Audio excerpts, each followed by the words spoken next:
Nice to see you. Entering a different kind of hostile playing field, a team of NFL lawyers, players, and their reps filed into the Warrenburger Federal Building in St. Paul, Minnesota.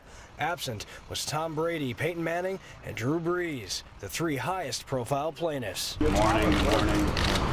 Thank you. What is at stake? The 2011 NFL season. Players are seeking an injunction, which is a legal stoppage, to lift the NFL owners' lockout, forcing the league to resume business with trades, free agency, and training camp. What did you take out of this hearing, and what did you take out of what you heard in there, and what do you think may happen? We're just trying to get the game of football back, and that's why we're here today. That's why hopefully the judge will grant us this injunction so we can start going back to work. It's something that's not issued lightly. So what the lawyers for the players are trying to prove is that they have a case, they could easily win it, and that they're being harmed by this lockout. After a full day of arguments in the federal courtroom here in St. Paul, Minnesota, federal judge Susan Nelson took the ruling under advisement. What exactly that means? Well, it means there is no ruling. So we should look for another session in the following weeks.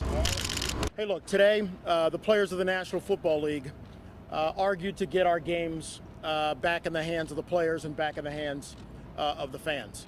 A number of our named plaintiffs were here, and we presented arguments forcefully to the court. I think this is the first quarter.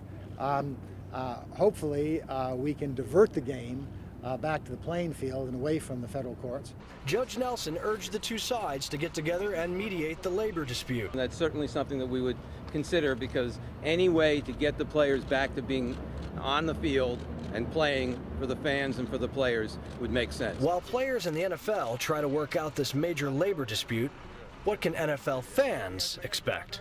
A lot more legal talk and not a whole lot of focus on football. Robert Ray, Associated Press, St. Paul, Minnesota.